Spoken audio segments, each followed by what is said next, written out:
It is one Isaiah McKenzie joining us after a career-high 11 receptions for 125 yards and a tutty to get the point-scoring day off to a great start on the opening drive. Isaiah, how you doing, man? I know it's 24-hour rule and everything, but that was pretty dang good yesterday. Could you have anticipated you having the level of success that you did in that one? To be honest, I get that question. I've had that question for the last 6 interviews. Sorry, I didn't mean to copy everybody else.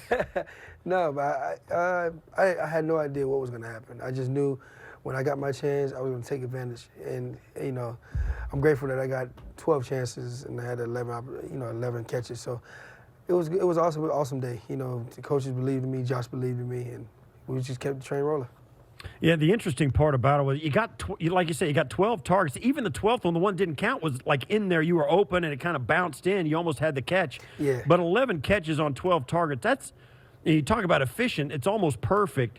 And even on a day like that, the other day when the team was moving the ball so well, could you feel like, I mean, it's got to feel different when you're having a day like that where every ball is sticking to your hands. You had one guy over the top. You know what I'm saying? I mean, yeah. You were getting separation. I know a lot of guys, you run a route and you're open, the ball's someplace else or whatever. But it seemed like every route you ran, you were getting it. Yeah.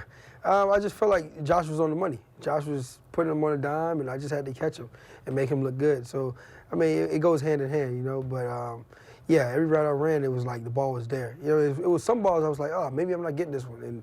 And I was getting it. I was like, whoa. It was like the one I jumped in the air and I caught, it was like a 50-50 ball. And I'm like, Josh really threw that ball. And I was like, whoa.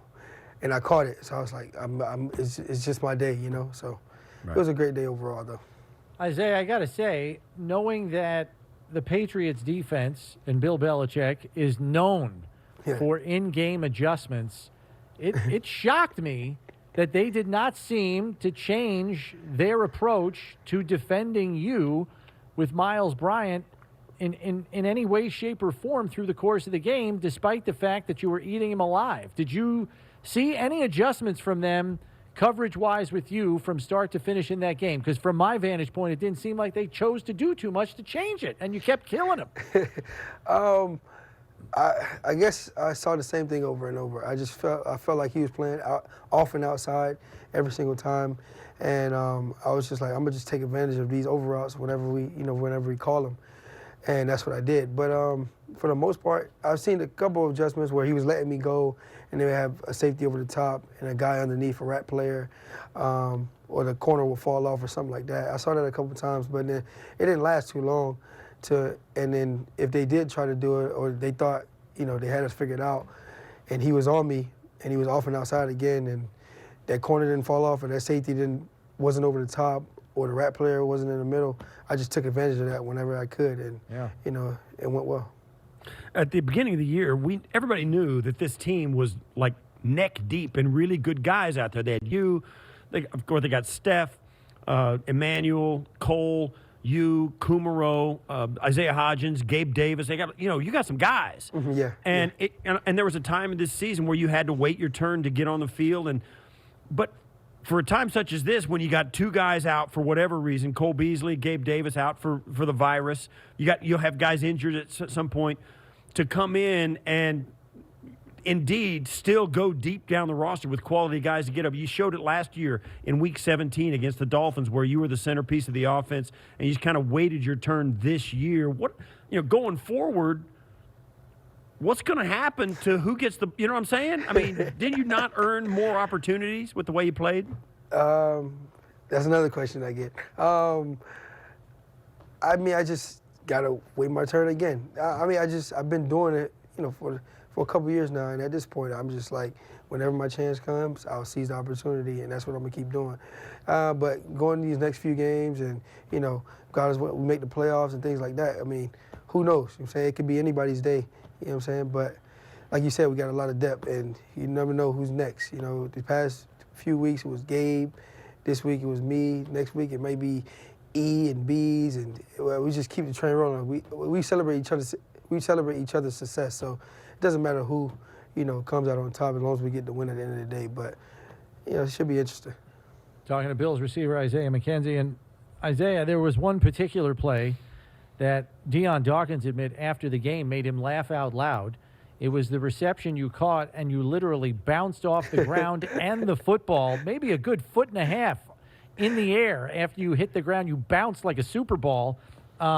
First of all, did the football, like, smash your ribs? Because that's always a concern when you see a receiver land like that on the ball. And then number two, did you get the wind knocked out of you, or did you cramp up after that, and that's why the trainers came out on the field? So what happened was when I caught the ball, I was like, when I caught it, I tucked it as fast as I could because I knew the ground was coming. And I tried to put my arms underneath the ball. And my arms underneath the ball and the ball being so big, it hit my sternum. And I was like, I couldn't breathe. I was like, ooh, this hurts. So when I turned around and I was bent over, I couldn't breathe. And then during that time, my calf cramped up, like my right calf cramped up. So I had stuck my leg out, and I'm like, oh, my calf cramped. So it went from my stomach was hurting to my calf cramping. So I just turned around, and eventually I could breathe again. And then after that, it was just like my calf, and then I was out for like one play. So. Yeah, I get it. You're springy, man, I gotta say. So you come off the field, you guys head in the locker room. It was a massive game that you had to have, and you showed up big time on every side of the ball, offense, defense, special teams. You really crafted a complete victory. What was the atmosphere like? And on the way home, when you're on the plane and guys are talking about what that that game meant, and what's going to happen in the next couple of weeks. What was that conversation like on the plane? Everybody just had their heads high. Everybody felt confident, after that game. It was just like we needed that, we've been through our ups and downs and things like that. We needed that win. We knew going into that game how important that win was going to be. And we all bonded together and said, hey, we're going to come out with this win no matter what. Through the ups and downs during that game, no matter what happens, we're going to, stay the course, and that's what we did. So after on the plane ride, everybody was feeling good, pretty happy. Matt Hawk was happy. He had to punt. The offense was happy. We was moving the ball. Defense, they was doing their thing. Even though Patriots, they scored touchdowns, but we came back and, we took the momentum back. The defense went out there, got a couple stops and things like that. So, everything was just clicking. No matter what, every game's going to have its ups and downs, but we didn't care. We was just like, no matter what, we got to win this game. I saw that you told Peter King from Football Morning America after the game that Josh basically told the team before the game he woke up with violence on his mind. Yeah. I don't know if he elaborated on that, but how did the rest of the locker room interpret that as he was addressing you guys going into that game? That was right before the game. Right before we were going to come out, and he was just, he said it, and everybody was like, woo, everybody was hyped up. I stayed there quiet, but everybody else was like, kind of like in that mode. They're like, yeah, if you're down, I'm down, and I was down no matter what. But Josh was just like speaking it, and I was just like, I guess we're going to war. So we all went out there, and we just had the game. What is the thought process coming into this week? You got another game. You got 2 games left. You need to win out to ensure your spot as the division champion.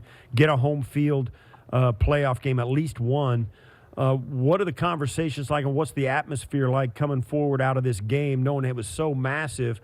Are you going to have a hard time putting the screws down for an out-of-conference team like the Falcons that you don't see very often, don't know that much about?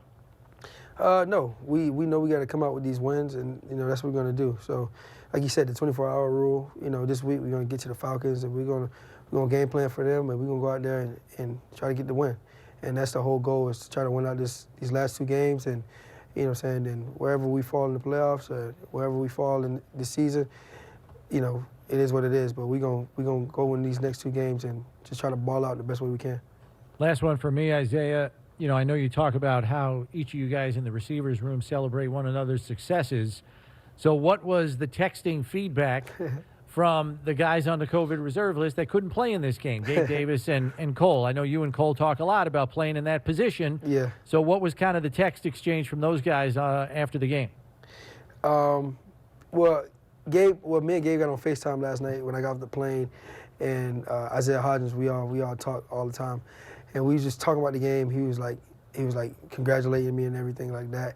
And then Bees texted me after that.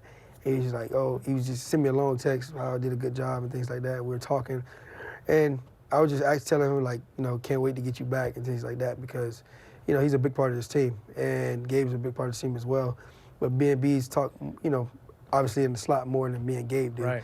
And me and B's just talking about, how, saying we can possibly be a duo or something like that. We're just joking around and things like that. But we know what we have in our receiver room, and we just want to keep the train rolling. We know we're a big part of the offense and things like that, so we just want to keep it going. But those guys, I can't wait to get them back.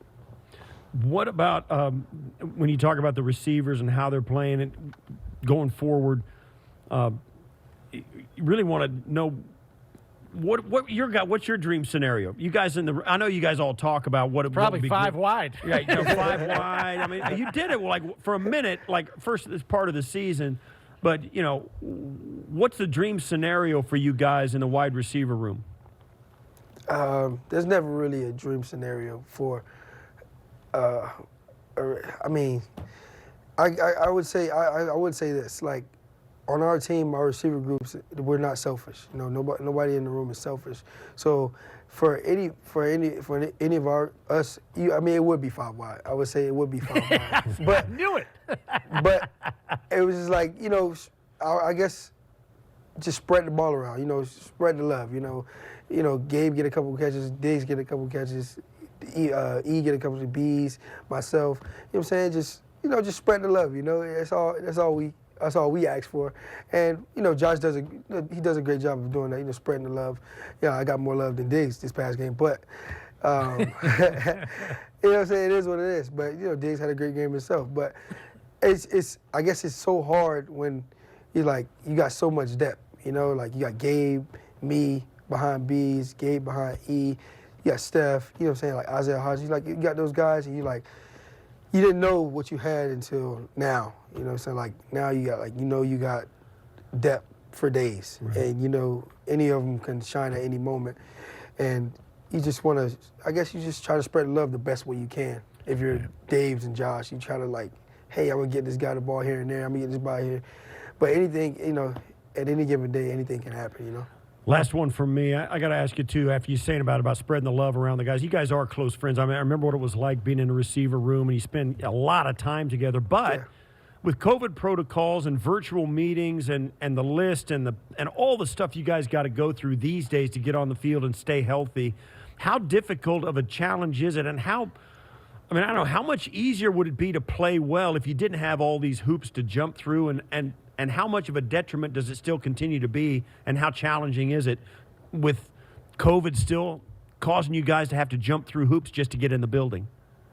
It's very difficult, what I'm saying, with the Zoom meetings, not being around the guys like you used to, not talking, it's just, I feel like it's like not even football, it's just being around the guys in general. Like off the field, we can't, go to each other's houses, we can't hang out like we used to and things like that. So it's kind of hard.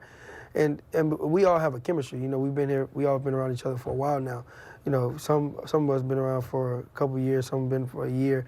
But it's just like we're so used to being around each other and building that chemistry with one another. It's just so different. Even with Josh, what I'm saying? We can't be around Josh like we want to be. What I'm saying? Just to even kick it, hang out. So it's just, we just do what we can. You know what I'm saying? So if we got Zoom meetings, we try to make the best of it. You know what I'm saying? If we got a meeting where we're all together at one point, we try to make the best of that.